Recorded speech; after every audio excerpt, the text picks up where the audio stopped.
Welcome back to a brand new video of the Target Individual Program, Target Individual Experience. Between yesterday and today, they have been microwaving us in the house. Basically, again, using radio wave and microwave frequency for mind control. Um, was it yesterday? Um, was it yesterday? Earlier today? Earlier today, actually. I was having lunch and I finished eating, um, and I didn't go and put my plate and cup in the sink immediately after. But I think I was online. I was just browsing the internet, and about I would say half an hour later, I got up, exited my bedroom, and my sister was in the hallway standing there, just standing there. And when I approached, she turned around and went back into the other bedroom. And I'm saying to myself, well, how long has she been standing there? You know, has she been standing there the whole time after I finished eating? Because again, surveillance in the home. That they'll love to give me examples, show me examples of how they can use the technology to control the people around me. Okay, and today was one of those instances again. All right, now my sister, she has bad knees, so the fact that she's standing there, and I don't even know how long she's been standing there, again, tells me that the ability to basically hijack a person's mind. Yesterday also, my daughter, before I left Pam, uh, um, the night be was it? Yeah, last night actually, because I came home this morning, and so my daughter, I was playing with her because she couldn't go to bed or what have you, and we was listening to music. I was tickling her. She was laughing and stuff like that. She goes to the bathroom, comes back. Her fingers was when her finger, her actually her in the her pointing finger, right? She had, and I'm sorry, was it her pointing finger? Let's see if I remember. It was actually this finger. Okay, this one. She literally, um, it was bleeding. I said, what happened? Because it was, she said she went to use the bathroom. She was on the toilet seat, and when she went to pull up her pants, there was the pin stuck her in her finger. And I'm like, you know, that don't sound right, because if she had the pin stuck in her pants, it would have at least either stuck me or stuck her while when I was playing with her, right? When I was tickling her, she was laughing. Um, how kids are when you tickle them and stuff like that. They're very active and stuff. So I talk about how they hijack my daughter's mind. You know, they will hijack her consciousness, and this is why Pam went to. I think that's the reason why Pam went to. It's very funny because I've been talking about this to her for years, but apparently now she takes my daughter to see a neurologist, right? Who tells her that there's no, and again that's a lie. They're covering it up, right? Just as with my son when I went to take him to get to MRI, right? The technician, MRI technician at the facility, I think it was Doshi on here in Brooklyn on Brooklyn Avenue, and I want to say Snyder, somewhere around there, right? And that technician started targeting me. Okay, so they are covering up their crimes and the damage that these technology have done to us.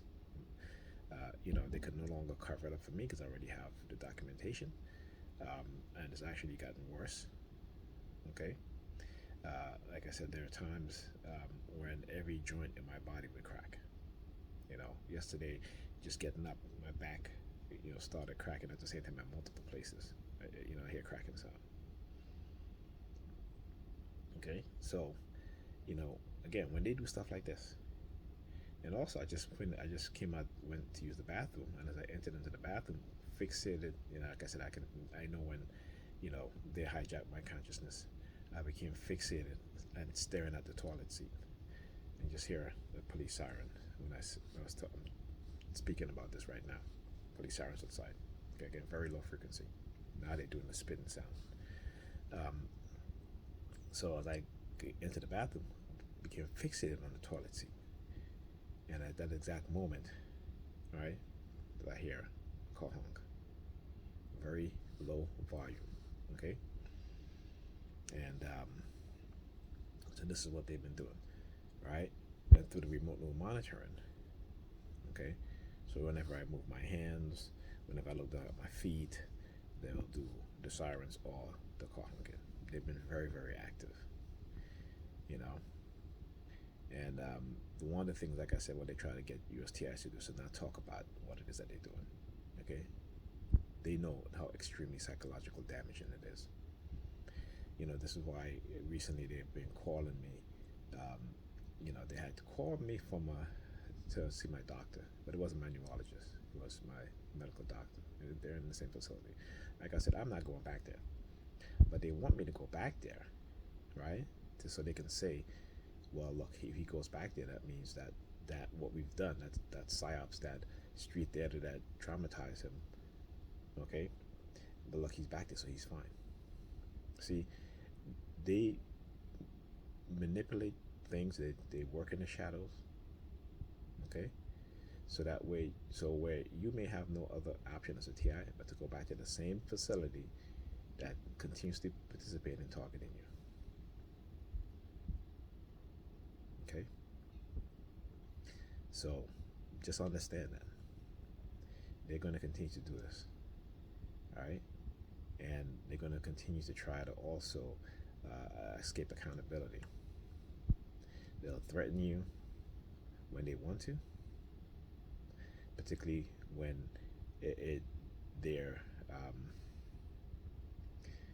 what should I say, when they want to uh, get you out your house or your apartment, what have you. They'll threaten you. Like they've always been trying to get me into more public space, particularly like the movies where you have a lot of people. You know, the movies is one of the places where they do a lot of tremendous amount of targeting.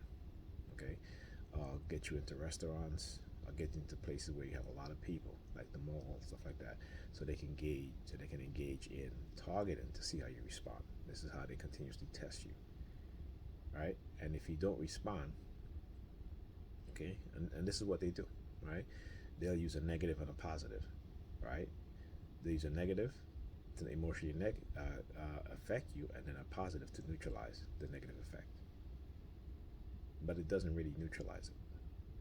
You're still feeling that effect. What it is that they put you in a psychological condition of fear, right? So you're still in fear, okay?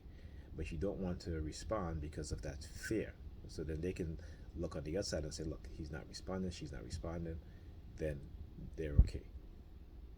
It's deception. Because when you leave and you go home, wherever you're going, you go back to your house, wherever it is, okay, there's a tremendous amount of trauma that you'll experience, that you had experienced, right, to where you start to withdraw even more. Like I said, no matter how you fight this, it still affects you. No matter how much you understand and what's being done, it still affects you. All right? And so they would rather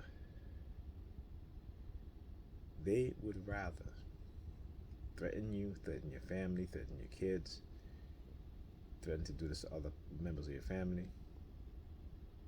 to silence you. And they think that by silencing you, they can deceive others into making them believe that they have not psychologically damaged you. And this is just the psychological part. I'm not even talking about the physical part, the neurological part of it. It's just the psychological aspect. All right? So, just wanted to, just explain these things. Talk to you guys in the next video.